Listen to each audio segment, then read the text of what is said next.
एक लड़की जो पटना शहर में दाई का काम करती है और लोगों के घर पर जाकर कुछ दिन काम करने के बहाने घर को लूट कर ले जाती है, जिसके पास से पुलिस ने 55 लाख रुपए का 100 ग्राम सोना, 1 किलो चांदी, एक पिस्टल, 10 कारतूस, 1,20,000 रुपए कैश, 2 बाइक और 2 मोबाइल फोन बरामद किया है। इस पूरे मामले में ये भी बात सामने आई है कि जिस लड़की के पास से चोरी का सामान बरामद हुआ है, उसका पूरा परिवार यही काम करता है। यानी कि लड़की का भाई, पिता और बॉयफ्रेंड, ये तीनों लड़की के साथ मिलकर पटना शहर के घरों को टारगेट करते हैं और इसके बाद उस घर को लूट कर ले जाते हैं। और ये काम लगभग 12 साल से पूरा परिवार कर रहा है, जिसके खिलाफ पटना के जितने भी थाने हैं, सबको मिलाकर 40 मामले दर्ज किए गए हैं। अगर हम पिछले जनवरी से सितंबर की बात करें तो उन लोगों ने 19 घरों को लूट लिया है। इसके साथ साथ पटना सिटी के एसपी अमरीश राहुल ने आम लोगों के बीच ये जानकारी दी है कि अगर आपके घर में कोई दाई काम करने आए तो आप उस दाई के बारे में पूरी जानकारी लेकर ही उसे अपने घर में रखें और कभी भी दाई के भरोसे अपने घर को ना छोड़ें। और ऐसी कोई भी आशंका होती है तो तुरंत थाने में जाकर शिकायत दर्ज करवा दें। अब इस वीडियो में जानते हैं कि ये पूरा परिवार चोरी का फैमिली बिजनेस कैसे चला रहा है। उससे पहले नमस्कार, मैं नेहा चौधरी, कैमरा पर्सन विशाल के साथ, और आप देख रहे हैं जनता जंक्शन। इस पूरे मामले में पटना की बुद्धा कॉलोनी की पुलिस ने 4 लोगों के शामिल होने की बात कही है, जहां पर लड़की का भाई और बॉयफ्रेंड वो दोनों मिलकर घरों में चोरी करने का काम करते हैं, तो वहीं लड़की और उसके पिता चोरी किए गए सामान को छिपा कर रखते हैं। इस पूरे मामले में फिलहाल 2 लोगों को गिरफ्तार किया गया है और बाकी के 2 लोग फरार हैं। जब पूरे मामले की जांच पड़ताल की गई तो ये बात सामने आई कि जो युवती दाई बनती है उसका नाम सोनी कुमारी है, तो वहीं भाई का नाम रोहित कुमार है, पिता सुरेश कुमार और बॉयफ्रेंड का नाम विकास कुमार है।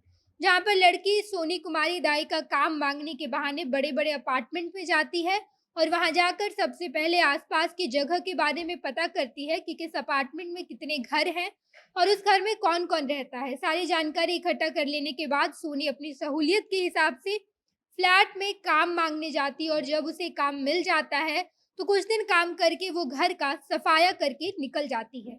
यानी कि उस घर को लूट लेती है। इस काम में सोनी का साथ सोनी के बॉयफ्रेंड विकास कुमार और भाई रोहित कुमार देता है और रात में लोगों के घर जाकर ये दोनों चोरी भी करते हैं। इसके साथ साथ सोनी के पिता चोरी किए गए सारे सामानों को छिपाने का काम करते हैं। यानी कि सोनी, रोहित और विकास तीनों मिलकर जितने भी चोरी के कांड को अंजाम देते हैं, उनसे मिले सारे सामान को सोनी के पिता सुरेश कुमार छिपाने का काम करते हैं। पुलिस ने सोनी के घर में जब छापेमारी की तो वहां से सोने, चांदी सहित कई सारे सामान बरामद किए हैं और एक बड़ा ही अजीब सा लकी चार्म भी मिला है। यानी कि सोनी अपने घर से जब भी चोरी करने निकलती है तो उस लकी चार्म को देखकर अपना मुहूर्त बनाकर निकलती है।